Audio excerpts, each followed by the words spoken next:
I arrived in Northbridge just as the lake began to freeze, the kind of brittle winter that turns every breath into a small white flag. People in my old city said moving would fix things, as if distance were a disinfectant, as if a train ticket could erase a rumor. I let them believe it. I practiced being soft the way you practice a foreign accent, carefully, consistently, until even you start to forget which voice is yours. On my first day at Northbridge Collegiate, I wore a skirt that looked too polite for the snow and carried a folder of transcripts that made the principal's eyes gleam. "Athletics and academics," he said, impressed. "We're lucky to have you." I nodded like a grateful scholarship girl, smiled the harmless smile I had perfected, and introduced myself to a room full of strangers. "I'm Alara Quinn," I said. "I transferred from the South. Please take care of me." They clapped because clapping costs nothing and makes people feel kind.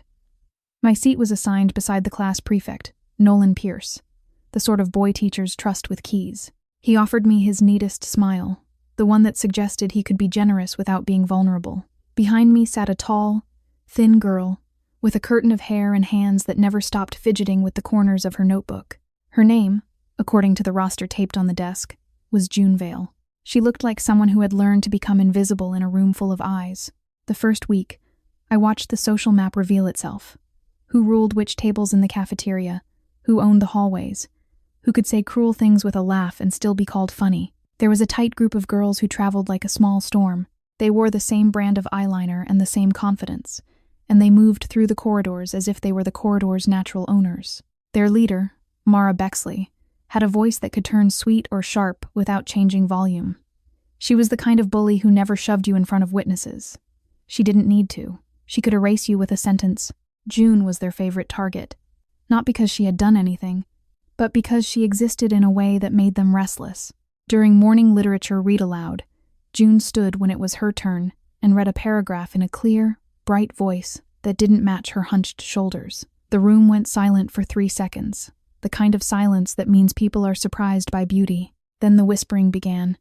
"Ew," someone murmured, loud enough to land. "Why is she trying so hard? That voice doesn't fit her face," another girl said, and snickered as if she had invented the concept of irony. June's words faltered. Her fingers tightened around the book until the paper bent.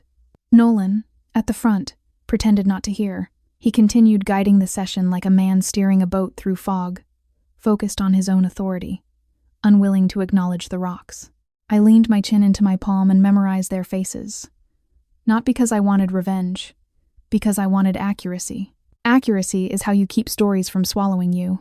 After class, Nolan walked with me to the stairwell, as if escorting a new student were part of his job description. "Don't mind the noise," he said, glancing toward Mara's group. "People here get bored. They tease. It's not serious." His tone was reasonable, which made it worse. "Is it not serious to June?" I asked. Nolan hesitated, then smiled with practiced patience. "June doesn't really try to fit in. If she would just..." He stopped, maybe sensing my attention turn cold. I smiled anyway, soft as snow. "If she would just shrink more." I finished for him. He flushed. "I didn't mean that." "You did," I said, still smiling. I let it go because the first rule of survival in a new place is to learn what masks people prefer. Nolan preferred to be seen as fair. Mara preferred to be seen as untouchable. June preferred to be unseen. And I preferred to choose. The second week, I stayed late for contest prep. The school competed in the Provincial Scholars Circuit, a series of exams that could fast-track university admissions. Northbridge treated it like a sport. The training room smelled of dry erase markers and ambition. On the wall, a scoreboard listed names with points beside them. At the top was Rowan Hale, the reigning champion from another district who had transferred in the middle of the semester. He sat alone at a desk by the window, posture straight, expression calm in a way that made other students want to prove themselves to him. He looked up when I entered, just once, and I felt a familiar irritation. Rowan and I had history, though history might be too polite a word. We had been born in the same hospital, 3 days apart, raised in parallel competitions our parents pretended were coincidence, and trained by the same tutoring circuit that turns children into trophies. We were never friends.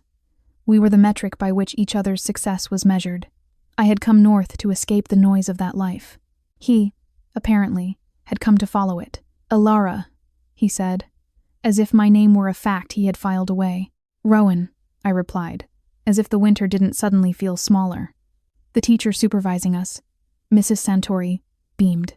"Ah, excellent," she said. 2 of my strongest candidates in one room. Nolan, who was also there, glanced between us with a new calculation in his eyes.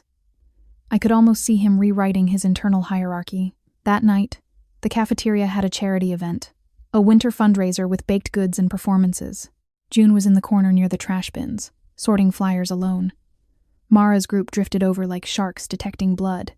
I watched from the line where students bought cocoa. Mara plucked a flyer from June's pile, held it up, and read in a cartoon voice. "Join us for poetry night," she mocked. "Bring your feelings. Please don't cry on the chairs." Her friends laughed. June reached for the flyer, but Mara pulled it away and let it flutter down into a puddle from someone's spilled drink. The paper went limp, ink bleeding. June's face went blank in that way that signals someone is trying not to break in public. People nearby pretended not to notice. They always do. They always choose the comfort of looking away. Something in me snapped. Not loud, not dramatic, just cleanly. I stepped forward and picked up the soggy flyer. "You dropped this," I said to Mara, voice light. Mara turned, surprised, then smiled like a blade. "Oh," she said. "The new girl wants to play hero." "No," I said. "I want the floor to stop being sticky." I squeezed the wet flyer over the trash can so the drink dripped out, then tossed it away. "If you want to be mean," I added, still polite, "be efficient. Don't make messes." A few students around us snorted, not at Mara's joke, but at my phrasing. That was the first crack in her aura. Mara's eyes narrowed. "You think you're funny," she said. "I think you're loud," I replied. I turned to June, who stared at me as if I had performed a magic trick. "Do you have more flyers?" I asked. June nodded, small. I held out my hand. "Give them to me. I'll help." June hesitated, then placed the stack in my palm with the careful trust of someone handing over something fragile. Mara's group moved away, not defeated, just delayed, already planning their next angle. Later, as I taped flyers to the bulletin board, June hovered beside me. "You didn't have to," she whispered. "I know," I said. "I wanted to." She stared at my hands as if they might suddenly reveal claws. "You're not scared," she said. "Of them." "I've been scared," I corrected. "I'm just tired of it." June nodded like that made sense in a way she recognized. The next confrontation came, predictably, after dark. Northbridge's back alley behind the gym was a shortcut students used to avoid the main street. The snow there was trampled into gray slush, and the dumpsters made the air smell like old fries. I had stayed late studying with Mrs. Santori. June had stayed late cleaning up after the fundraiser because someone had assigned her tasks with a smile that meant, "You can't refuse." We walked together, her steps quick, shoulders tight. "You don't have to walk me," she said, as if care were an inconvenience. "I know," I said again. "I want to." Halfway down the alley, 5 figures stepped out from behind the recycling bins. Mara's group, plus 2 girls I didn't recognize, faces lit by the glow of a phone screen. Mara held her phone up like a flashlight. "Well," she said, voice sweet, "look who thinks she's June's bodyguard." June's fingers clenched around her backpack strap. She shifted in front of me, a thin shield that made my chest ache. "Stop," she said, voice shaking. "Leave her alone." "Her?" Mara repeated, amused. "June, honey. You don't get to decide who we talk to." The other girls laughed. I sighed, quietly, the way you sigh when a math problem repeats itself. "Mara," I said, and her eyes flickered at hearing her name spoken without fear. "Is this what you do for fun? Because I can recommend hobbies that don't involve embarrassing yourself." Mara stepped closer. "You're brave now," she said. "Let's see how brave you are when no one's watching." June's hand tugged my sleeve, begging me to back away. Instead, I stepped forward, placing myself between her and them. I didn't raise my voice. I didn't need to. "Move," Mara said. "Or what?" I asked. There are moments when you can feel a decision crystallize in a room. Mara decided she could win if she acted first. She shoved my shoulder, hard enough to make my boot slide in the slush. June gasped. And just like that, the act was over. I caught Mara's wrist as it came up again, twisted gently but decisively, and guided her toward the brick wall with the same calm precision my father had used on me when he taught me how to fall without breaking my wrists. The sound of Mara's back hitting the wall was dull, not dramatic. The girls' laughter died. I leaned in close enough that only Mara could hear me. 3 questions, I said softly, because my mother had always insisted on giving people multiple chances to choose a better version of themselves. Do you want to stop? Mara's breath hitched. She tried to jerk her wrist free, but I held her like a fact. Do you want to stop? I repeated. Her eyes darted to her friends. Let her go, one of them said, voice thin. Do you want to stop? I asked a 3rd time, smiling faintly. Mara's confidence cracked like ice. Fine, she hissed. Stop. I released her wrist. She stumbled back, clutching her arm, and the other girls retreated as if the alley had suddenly become too cold. June stared at me, trembling. Alara, she whispered. You walk, I said gently, because standing still in the aftermath is how you get dragged into someone else's narrative. We walked out of the alley into the streetlights. The snow there was cleaner, whiter, honest. At the bus stop, June's knees looked like they might give out. I sat her on the bench and checked her hands for bruises. Her fingers were icy. Are you scared of me? I asked, because it was the question that had been sitting in my throat since I saw her step in front of me. June's eyes went wide. She shook her head so fast her hair fell away from her face, revealing a pair of dark eyes that were too old for a 16-year-old. No, she said, voice rough. I'm scared for you. She fumbled in her backpack and pulled out a plastic bag of supplies, bandages, antiseptic wipes, a small bottle of cough syrup, even a rolled-up elastic wrap. The sight of it made me laugh once, surprised. You carry a pharmacy, I said. June blushed. My mom, she worries, she murmured. She took my hand and cleaned the small scrape on my knuckle where Mara's bracelet had scratched me. Her hands shook, but her movements were practiced. She had tended injuries before, probably her own. When the bus finally arrived, June didn't get on. She stood on the curb, eyes fixed on me. Thank you, she whispered. Don't, I said, not unkindly. Just don't let them make you smaller. June's mouth trembled. I don't know how, she admitted. You'll learn, I said. We'll learn. The next morning, the rumor machine began. In the hallway, I caught fragments. Alara beat up Mara. Alara is violent. Alara is pretending to be innocent. June is manipulating her. Mara didn't even do anything. Nolan approached. Me between classes, jaw tight with concern that was half real and half political. You shouldn't have gotten involved, he said quietly. Do you know what this looks like? It looks like the truth, I replied. Nolan frowned. No, he said. It looks like a scandal. Only if people choose lies, I said. He looked at me as if I were naive. Maybe I was. Or maybe I was just unwilling to accept that the easiest story always wins. Mara came to class with a long-sleeve sweater despite the heated building. She sat stiffly, eyes glossy, performing injury. Her friends hissed sympathy, loud enough for teachers to hear. Mrs. Santori called for calm. The vice principal announced a zero-tolerance reminder over the intercom. The school loved policies. Policies made adults feel in control. No one asked June what had happened. At lunch, June found an apple in her desk drawer, the reddest one from the cafeteria basket. When she looked at me, startled, I shrugged. Eat, I said. It's winter. Her ears turned pink. It was a small gesture, but small gestures are how you begin building a new world. A week later, my parents were called to the office. They arrived in their work coats, smelling faintly of metal and cold wind, because they came straight from the shipyard where they repaired engines and pretended not to be tired. My father's hands were nicked with old cuts. My mother's eyes were sharp with the kind of love that doesn't soften easily. In the office, Mara's mother sat with her arms folded, displaying her daughter's bruised wrist like evidence in a trial. Your child assaulted mine, she snapped. I sat quietly, shoulders rounded, letting my harmless mask settle into place. When the vice principal asked, Alara, did you attack Mara? I lowered my eyes and whispered, if they say so.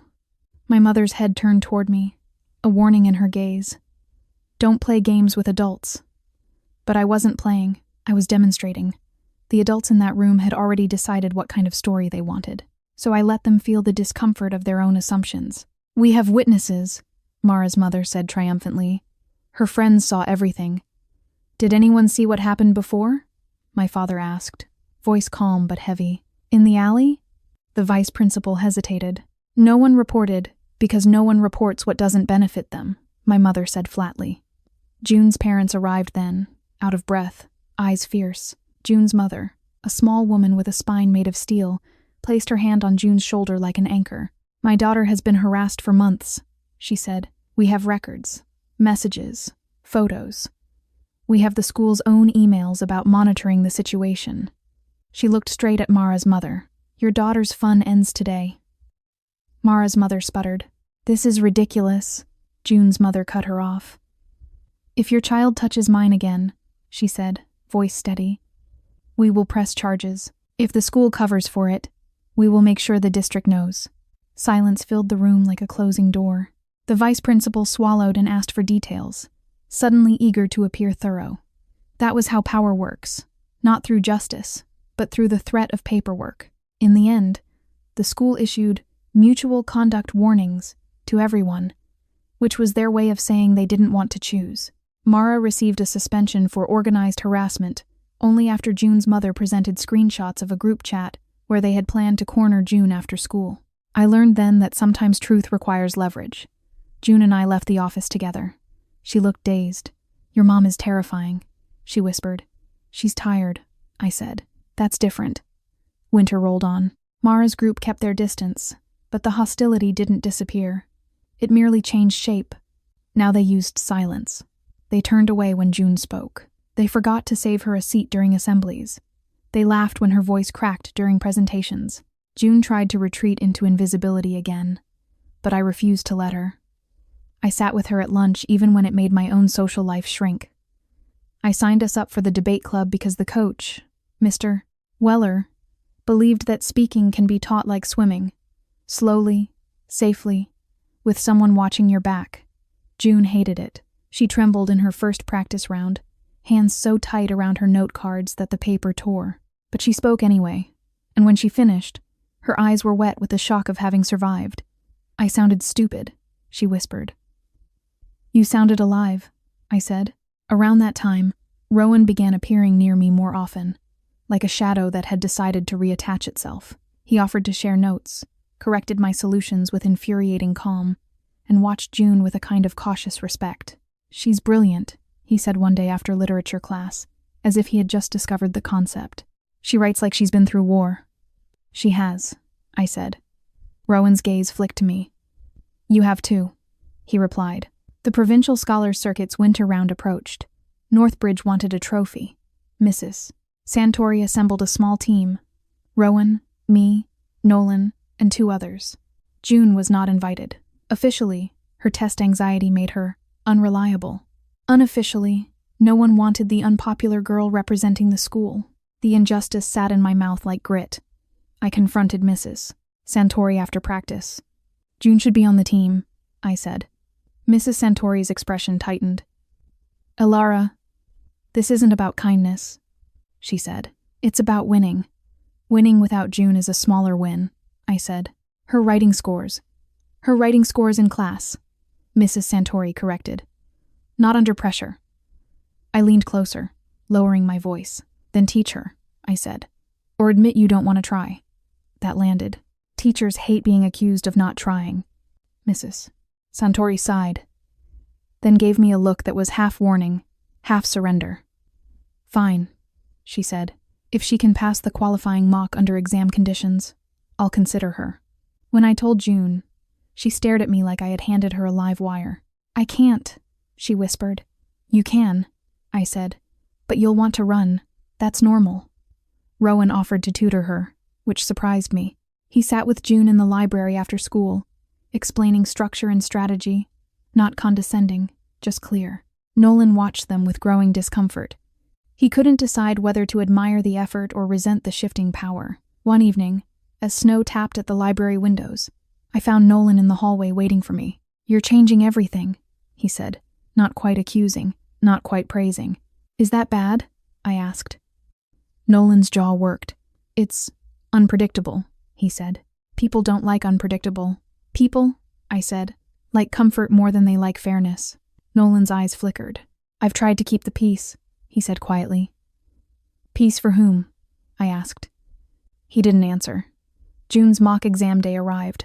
She sat in the testing room with a pencil poised like a weapon, face pale. I sat outside the door, unable to help. Because some battles can't be fought by bodyguards. Rowan leaned against the wall beside me, arms folded. She'll either break, he said, or she'll become something else. Those aren't the only options, I replied. Rowan's mouth twitched. They usually are, he said. 2 hours later, the door opened. June walked out slowly, as if her legs had to remember how to work. Mrs. Santori held the exam packet and looked bewildered. June, she said, you scored higher than Nolan. Nolan, who was at the water fountain, froze. June stared at the floor, unable to process praise. I stepped forward and put my hand on her shoulder. See? I murmured. June's eyes lifted. And for the first time, I saw something like defiance in them. Mara's group heard the news by lunchtime. They didn't confront June directly. They pivoted to the next easiest target, me. A rumor spread that I had cheated on previous contests, that my transfer papers were forged, that my parents had bribed the administration. It was absurd, but absurdity doesn't stop a rumor. It feeds it. The more ridiculous a lie is, the more people repeat it, because repeating it feels like participation. I stayed quiet. I watched. Accuracy. Again. Then the sabotage became physical. The night before the circuit round, my backpack zipper was sliced. My notes were missing. Not stolen, the pages were ripped out and scattered into a trash bin in the girls' bathroom. I found them soaked and smeared, my handwriting bleeding into gray. My throat tightened, but I didn't cry. If I cried, it would be for the version of myself who used to think effort guaranteed safety. June found me staring at the ruined papers. She didn't speak. She simply took my hand and led me to the art room, where the janitor had left the lights on. She pulled out a folder from her bag. Inside were copies of my notes she had quietly made during study sessions, just in case, she had said once, embarrassed by her own caution. My chest loosened in a slow, surprised way. June, I whispered. Why would you? Because I know, she said, voice steady, what it feels like when someone tries to erase you. I swallowed hard. Thank you, I said. June's gaze held mine. Don't thank me, she said. When? The circuit round took place in a neighboring city. In a conference hall that smelled like coffee and carpet cleaner, teams from across the province arrived in blazers and branded scarves, carrying the kind of confidence that comes from being told you're special. Northbridge sat at a long table under fluorescent lights. Nolan looked tense, jaw clenched, as if he were bracing for humiliation. Rowan looked bored, which was his way of hiding nerves. June looked like she might faint. I looked, I hoped, harmless.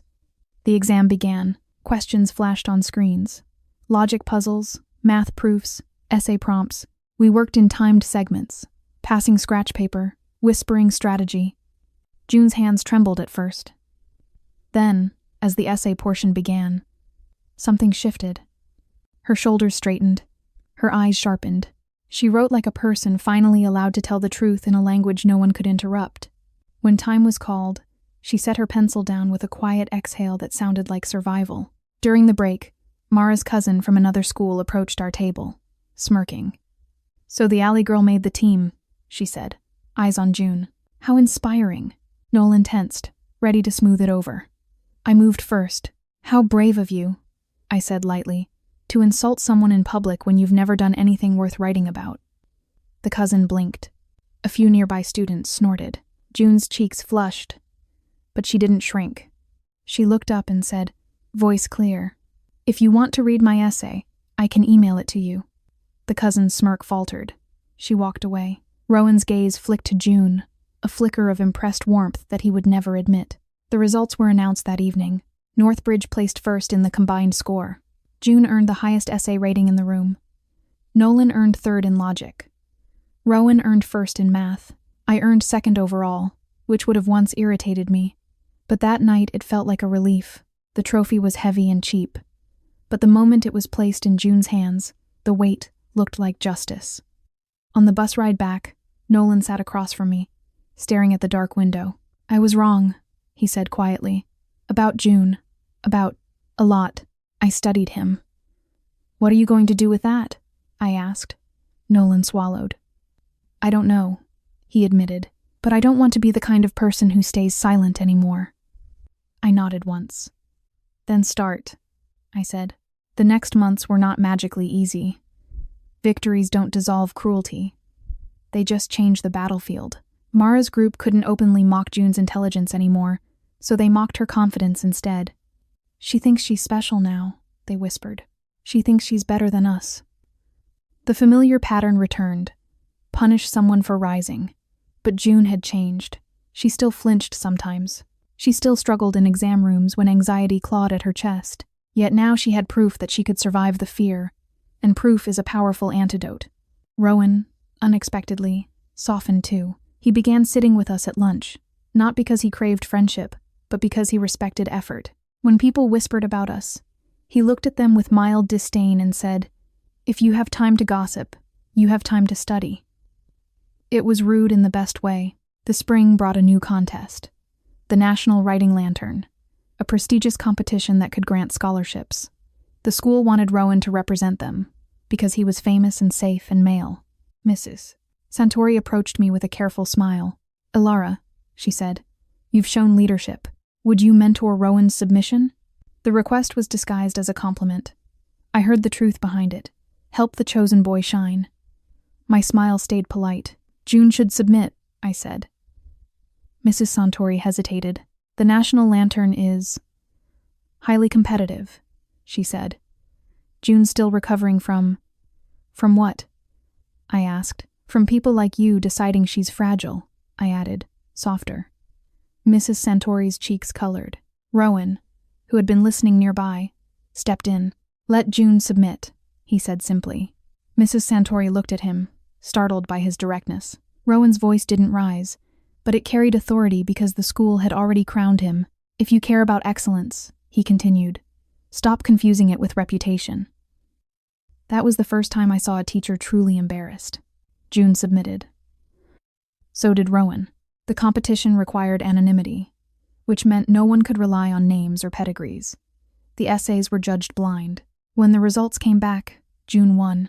Rowan placed as a finalist.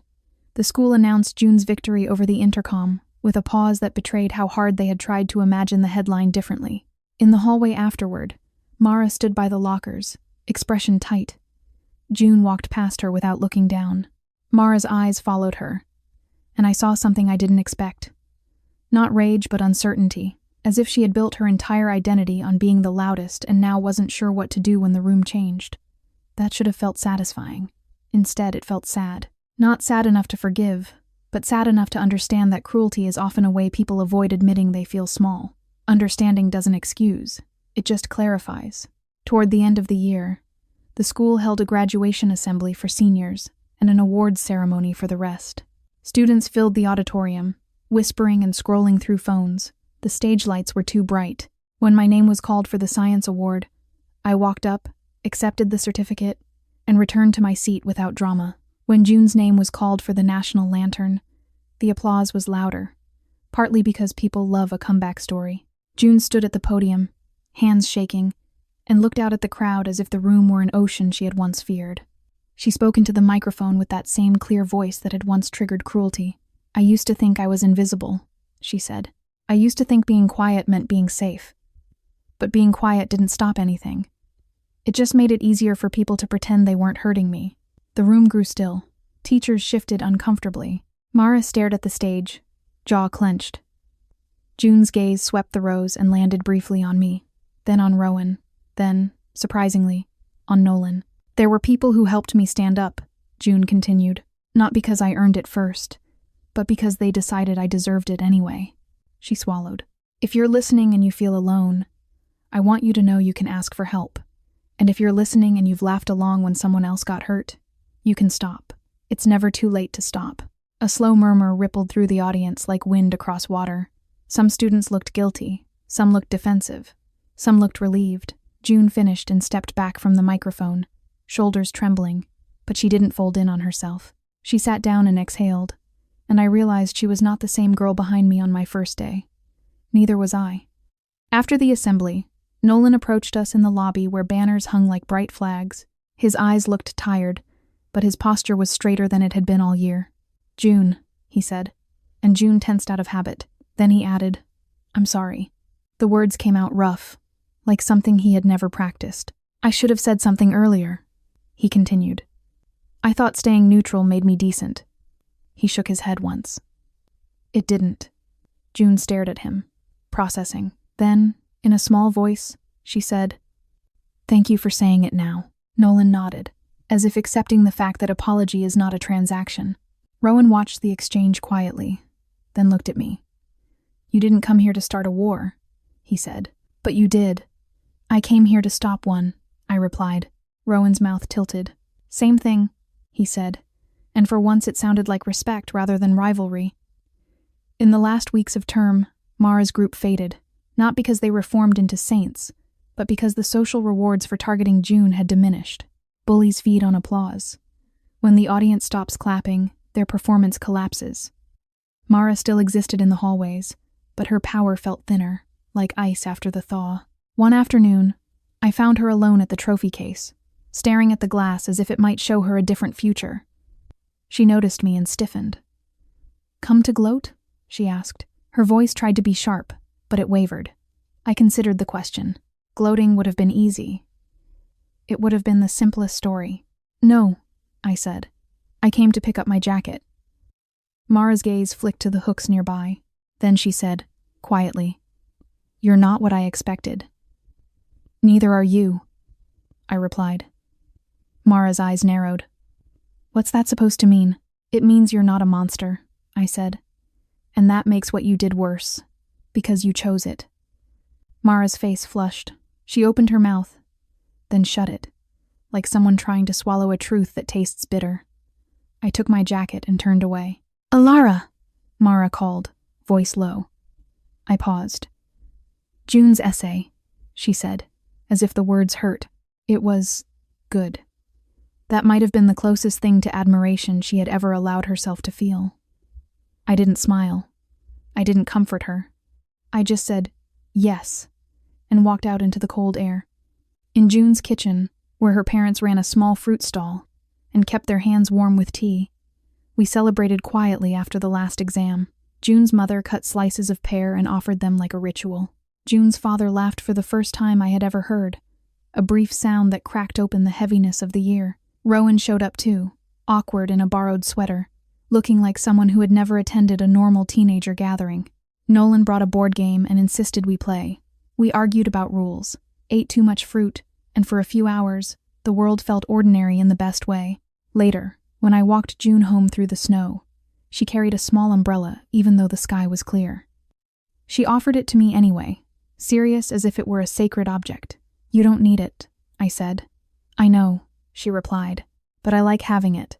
Under the streetlight, she looked up at me, hair tucked behind her ear, eyes steady. "I used to be scared of your strength," she admitted. "Not because it was violent, because it was certain." I exhaled. "Certainty is just practice," I said. "I've been practicing since I was little." June nodded. "I'm practicing now," she said. At the bus stop, she touched my bandaged knuckle, an old scrape that had healed, but the habit remained, and smiled. "Thank you for not letting me disappear," she whispered. I wanted to tell her she had never been meant to disappear. Instead, I said, "Thank you for handing me my notes when someone tried to erase me." June's smile widened. "We're even," she said. "No," I replied. "We're aligned." The following year, our names appeared on the school's wall of honor, printed in neat gold letters. Rowan's and mine for science and math, June's for writing, Nolan's for leadership reform after he started a peer advocacy group that actually confronted harassment instead of pretending it didn't exist. The photo they took of us for the yearbook caught us mid-laugh, shoulders close, winter sunlight cutting through the auditorium window like a blessing. If someone had shown that photo to the version of June from my first day, she would not have believed it. If someone had shown it to me before I boarded the train north, I might have laughed too. Not because I thought it was impossible, but because I didn't yet understand how much a life can change when a single person decides not to look away. People like to call stories like ours inspirational, as if inspiration is the point. The point, to me, was simpler. Cruelty thrives in quiet corners, so we brought it into the light, not with perfect hero speeches, but with hands that held, with voices that answered, with proof that survived the rumor machine. And when the lake finally thawed and spring arrived, the reflection in the water looked different. Not because the world had become kind, but because we had become unwilling to accept kindness as optional. That is what I carried out of Northbridge. Not a trophy, not a title, but a sturdier sense of self. I had learned that being soft can be a strategy, but it should never be a cage. I had learned that strength does not have to announce itself. It can simply act. And I had learned that the safest umbrella in winter is sometimes the hand of a person who has been afraid too, and chose, anyway, to stand beside you. After we returned from the circuit victory, the district newspaper ran a short piece with a blurry photo of our team under a headline about academic excellence. The article named Rowan, Nolan, and me, and mentioned June only as a newcomer to the writing category, as if she were a footnote rather than the core of the story. June shrugged when I showed her. "They always do that," she said. Her calmness made my anger feel childish. "You should be furious," I told her. June peeled an orange slowly, fingers steady. "I used to want everyone to see me," she said. "Now I mostly want to keep seeing myself." I didn't fully understand that at the time, but I remembered it later when the next wave of trouble arrived wearing a clean uniform. The school launched a new initiative called Harmony Hall, a student-led peer mediation program advertised as an antidote to conflict. Nolan was appointed its face, which made sense because adults love a polite boy who promises to keep things calm. Nolan accepted the role earnestly, then immediately discovered the problem. The program wanted him to mediate without naming harm. It was designed to smooth surfaces, not to change behavior. The first case they brought him was a complaint from Mara's friend group claiming that June had intimidated them by winning. The phrasing made my teeth ache. Nolan called us to the counseling office, eyes apologetic. "They want us to do a session," he said. June blinked. "A session about what?" Nolan sighed. "About feelings," he admitted. "About them feeling unsafe because you're aggressive now." Rowan scoffed, a rare display of emotion. "Aggressive," he repeated, "for submitting an essay." June looked at her hands. Her old instinct to shrink flickered. I nudged her gently with my knee under the table. She looked up, steadying. "Tell them no," I said to Nolan. Nolan's throat bobbed. "I can't just tell them no," he said. The administration wants quiet," I interrupted. "They always want quiet." Nolan's cheeks flushed, but he didn't argue. Instead, he said, softly, "Help me do this right." That was the first time Nolan asked for help without pretending he didn't need it. We agreed to attend the mediation on one condition. It would include documented incidents of harassment, not vague accusations, and it would be facilitated by an adult trained in restorative practice, not a counselor whose job was to protect the school's image. Nolan fought for that condition like it mattered, which was new. When the session happened, Mara's friends sat with folded arms, eyes rolling theatrically. They claimed they had been bullied by June's confidence. June listened, expression neutral. Then, in the calmest voice I'd ever heard from her, she said, "You don't feel unsafe. You feel embarrassed that I'm no longer easy." The room went quiet. The facilitator asked the girls to respond with specifics. They had none. Nolan opened a folder and laid out printed screenshots. The alley group chat, the recorded insults from class, the photos of June's books torn and thrown, the girls' faces drained of color. Adults often underestimate paperwork, but paperwork is a weapon when truth has to be proven to people who prefer denial. The facilitator asked the girls what they would do to repair harm. One of them cried, not from remorse, but from being cornered by evidence. Mara herself did not attend. She stayed absent, which was her way of refusing responsibility without making a scene. The facilitator recommended a behavior contract and follow-up monitoring. The administration agreed because it allowed them to pretend the issue was resolved. Still, something changed. The girls lost the ability to weaponize victimhood against June in official spaces. They could still gossip. They could still smirk. But now they couldn't claim innocence without contradiction. Nolan left the meeting pale and shaken. "I didn't know it was that bad," he admitted quietly. "You did," I said. "You just didn't want to admit you knew." Nolan flinched, then nodded. "You're right," he said. "I'm trying to be better. Trying, I had learned, is not a perfect promise, but it is a direction. Spring thawed the sidewalks and filled the drainage ditches with quick running water. With the ice gone, our lives became busier. Rowan trained for the National Math Olympiad. Nolan built Harmony Hall into something sharper than its brochure, recruiting students who were willing to name harm instead of smoothing it away. June worked on a collection of essays for the Lantern Prize, writing in the library so often that the librarian started saving her favorite seat. I threw myself into the engineering club's build season, designing a small autonomous boat for a regional robotics lake race. One afternoon, as I soldered circuits in the workshop, Rowan wandered in and watched me for a long minute. "You're happy," he observed, like it surprised him. I didn't look up. "I'm focused," I corrected. Rowan's reflection in the window looked older than 16. "Same thing for you," he said. "You pretend you hate competing," he added. "But you light up when there's a problem worth solving." "Problems don't gossip," I said, and he actually laughed. Not loudly, but enough to be real. That was the day I started seeing him less as an opponent and more as a person who had been shaped by the same pressure. Pressure can either shatter or sharpen. Rowan had sharpened. The question was whether he knew how to be anything else. The lake race arrived in late April. Teams gathered by the water, hauling crates and tuning sensors. Parents clustered under umbrellas. Judges walked around with clipboards like priests. June and Nolan came to watch, standing together near the dock. June held the small umbrella out of habit, even in the sun. "You're going to win," Nolan said to me, sounding half proud, half nervous. "Maybe," I replied. "Or maybe we'll sink gloriously." June smiled.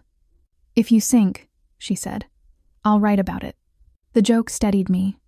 Our boat performed well at first, gliding cleanly, responding to obstacles. Then, halfway through the final lap, it suddenly veered hard and slammed into a buoy. Gasps rose from the crowd.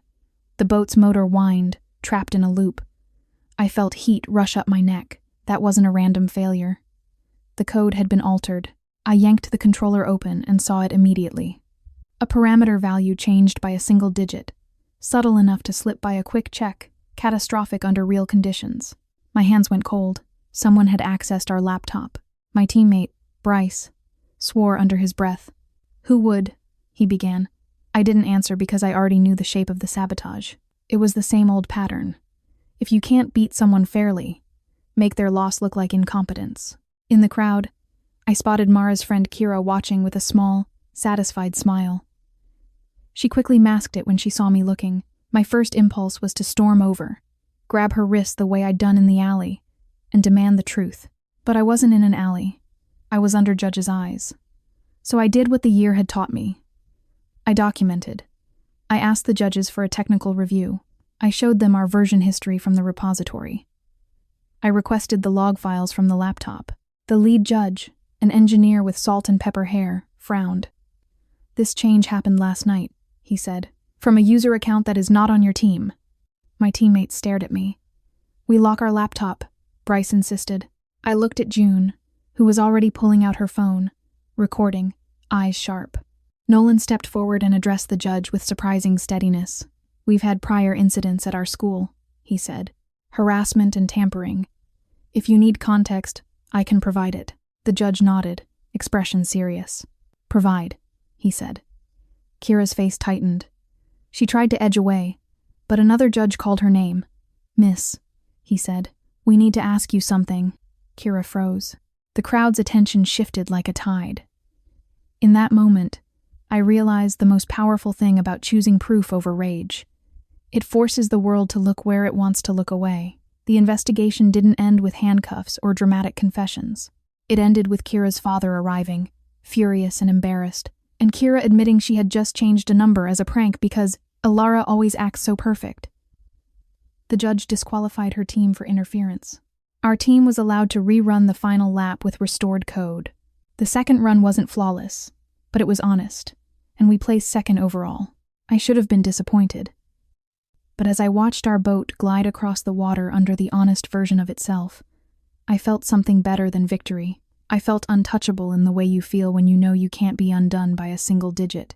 After the race, June hugged me quickly, awkwardly, then stepped back as if surprised by her own boldness. "You didn't explode," she said, admiration in her voice. "I wanted to," I admitted. But then I remembered what exploding gives people. A story that makes them the victim. Nolan nodded, eyes thoughtful. The system listens when you bring receipts, he said. Rowan, who had watched from the dock, added quietly, and when the receipts are boring. June laughed, and the sound felt like sunlight. Near the end of the school year, the district hosted a leadership summit. Nolan was invited as a Harmony Hall representative. June was invited as a lantern winner. Rowan and I were invited as circuit champions. The summit took place in a hotel ballroom with stale air and motivational posters. Adults shook hands and called teenagers the future, then asked us to pose for pictures like props. During a breakout session, a speaker asked us to share a time we overcame adversity. Students gave polished stories about sports injuries and stage fright. When it was June's turn, she stood, hands clasped, and told the truth. She spoke about being mocked for her voice, about teachers who pretended not to hear, about friends who avoided her to stay safe. She spoke about the alley. She spoke about the apple in her desk drawer. She spoke about the way fear changes your body. The room grew quiet. Some adults looked uncomfortable. One woman in a blazer cleared her throat and said, "That's very brave to share." June tilted her head. "It shouldn't be brave," she said. "It should be normal to protect students." The sentence landed like a dropped glass. Nolan looked proud. Rowan looked almost amused. I looked at the adults' faces and realized something. Institutions often rely on children to be polite about their pain. June had stopped being polite. After the summit, as we waited for our ride home, Rowan stood beside me under the hotel awning, watching rain beat on the pavement. "Do you ever wonder," he said slowly, "who you'd be if no one had pushed you?" The question caught me. I thought of my parents' strict training, my old school's rumors, the move north, the alley, the trophy, the sabotage. I thought of June's trembling hands becoming steady. I thought of Nolan's apology. I thought of Mara's single forced compliment. "Yes," I said, "but I don't miss